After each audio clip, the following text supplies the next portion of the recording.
تاریخ اصفهان پیش از اسلام اینجاست، در لابلای تپه‌ای به قدمت 7000 سال. تپه‌ای که بعد از آبادی‌ها و ویرانی‌های اصفهان حالا به عنوان شناسنامه باستانی این شهر هم شناخته میشه. برخلاف سایر تپه‌های تاریخی ایران، این تپه در دل فضای شهری اصفهان قرار گرفته و ویرانه‌های اون یادآور حمله اعراب به ایرانه. حمله‌ای که باعث شد دژ این منطقه با بزرگترین کتابخانه شهر نابود بشه. تپه‌ای ارزشمند در قلب اصفهان که میتونست بزرگترین سایت موزه خاورمیانه باشه، اما به پرتگاه فراموشی سپرده شد. سوال اینجاست که چطور تپه‌ای که تاریخ نصف جهان رو دگرگون کرد بدون هیچ رسیدگی به حال خودش رها شده و ذره ذره در حال نابود شدنه. با ما همراه باشید تا با تاریخ غم‌انگیز این تپه باستانی 7000 ساله در ایران بیشتر آشنا بشیم. اما قبلش یادتون نره که عضو کانال ما بشید و برای دیدن ویدیوهای جدید ما دکمه زنگوله کنارش رو فعال کنید. اینجا تپه اشرفه. این تپه در شرق اصفهان در کرانه زاینده‌رود قرار داره. یک تپه باستانی و بی نهایت ارزشمند که بهش کهندج یا سارویه هم گفته میشه. سارویه‌ای که حدود 7000 سال قدمت داره، فراز و نشیب‌های زیادی رو گذرونده و حالا از این زمانه ما هم دل بسیار پری داره. برای درک ارزش و اهمیت این تپه فراموش شده، شاید شنیدن همین جمله کافی باشه که اگر به اینجا درست رسیدگی بشه و کاوش‌ها بدون هیچ وقفه و بهانه‌ای کنار گذاشته نشن، سارویه اصفهان میتونه بزرگترین سایت موزه خاورمیانه باشه. این تپه باستانی با مساحت 12 هکتار سال 1310 در فهرست میراث ملی کشور به ثبت رسید و مالکیتش در اختیار میراث فرهنگی بود. اما در تمام این سالها مورد بی‌توجهی زیادی قرار گرفت. اواخر دهه 60 و در زمان جنگ تحمیلی پایگاه ضد هوایی بود. در سال 1371 هم 4000 متر از این ناحیه به خیابان تبدیل شد و سایر بخش‌های این تپه هم فضای سبزی شد تا متاسفانه تنها 7 هکتار از تپه اشرف باقی بمونه. در منابع تاریخی از بنای سارویه هم زیاد یاد شده و عظمت اون رو در حد اهرام مصر دونستن.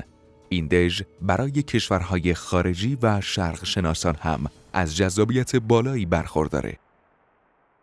در قلعه سارویه معماری از دوره‌های مختلف تاریخی دیده میشه و تغییر سبک معماری هم کاملاً مشخصه.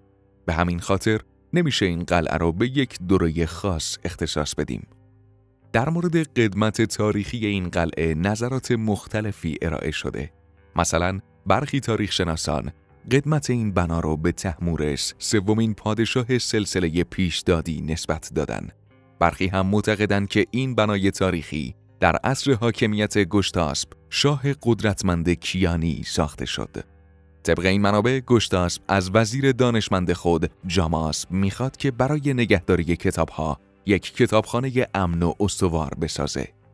گفته میشه که قلعه سارویه حدود 1400 سال قبل کتابخانه بزرگی بود که کتابهای علمی زیادی در اونجا نگهداری میشد. اما وقتی اعراب به ایران حمله میکنن، این کتابخانه رو از بین میبرن و حالا باقی مانده این کتابخانه همون تپه‌ای که امروز در دل شهر اصفهان دیده میشه. در زمان حمله اعراب به اصفهان، تنها ساختمان بیرونی دژ نابود شد. اعراب به امید پیدا کردن گنج، دژ رو ویران کردن و خیلی از کتابها رو هم به طور کامل نابود کردن. اما از اونجایی که مخزن کتابخانه در دالان‌های مخفی زیرزمینی قرار داشت، به این کتاب‌ها آسیبی نرسید. تا اینکه سال 350 قمری سقف یکی از دالان‌ها فرو ریخت و مخزن کتاب‌ها پیدا شد. خلیفه وقت هم دستور داد که خیلی از این کتاب‌ها با رصدها شتر بشن و به کتابخانه بغداد منتقل بشن. اما از تاریخ بلند بالای سارویه کمی فاصله بگیریم و بریم سراغ کشفیات مهم اینجا. تا به امروز در این تپه 7 فصل کاوش صورت گرفته. نشانه‌هایی در طی این کاوش‌ها به دست اومد که تپه اشرف رو اسرارآمیزتر هم کرد. به قدری اسرارآمیز که حتی سایت موزه بریتانیا اخبار مفصلی از این تپه رو ترجمه کرد و شرقشناسان سراسر دنیا هم علاقه زیادی به رمزگشایی از این تپه پیدا کردند. یافته‌های این تپه تاریخی مربوط به دوران هخامنشی تا قرن 12 هجری قمری بود. به این ترتیب تپه اشرف اهمیت زیادی در روشن شدن ابعاد تاریخی شهر اصفهان داره. سارویه محل پیدا شدن اسکلت‌های انسان و اسب‌هایی که به همراه صاحبانشون دفن شده بودند.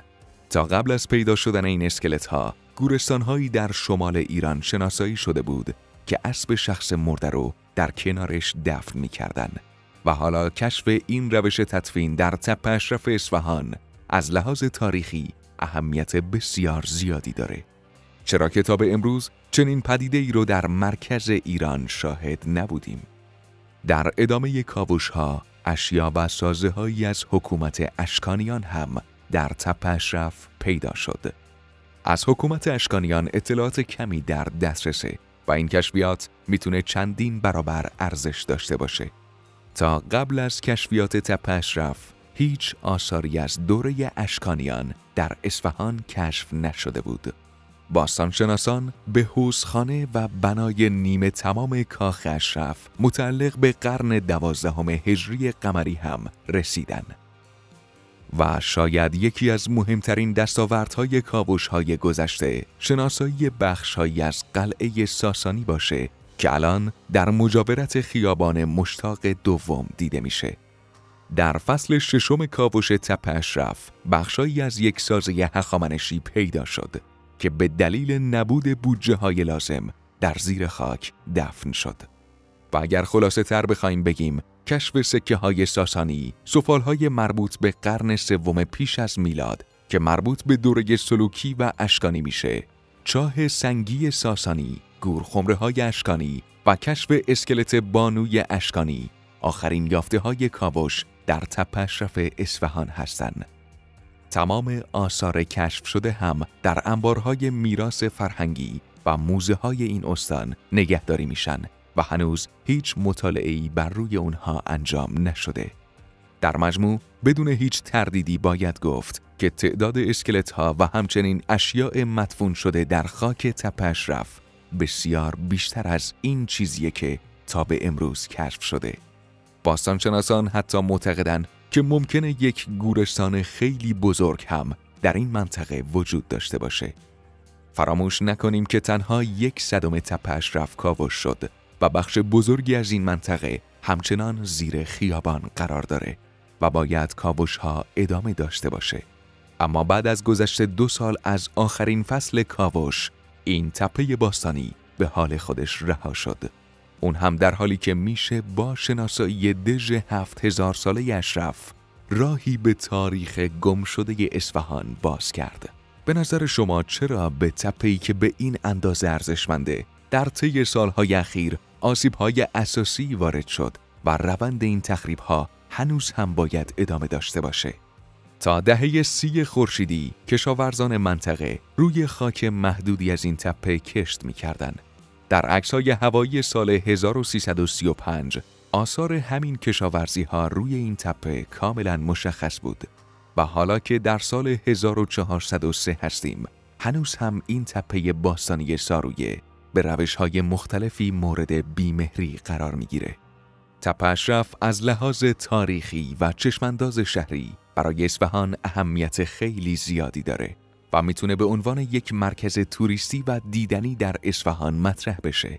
اما چه میشه کرد که این تپه باستانی اون هم با این ارزش تاریخی بین اداره میراث و شهرداری اصفهان دست به دست میشه؟ خب دوستان عزیز، نظر شما درباره این تپه باستانی چیه؟ آیا بالاخره مسئولین فکری برای این تپه با ارزش میکنن یا خیر؟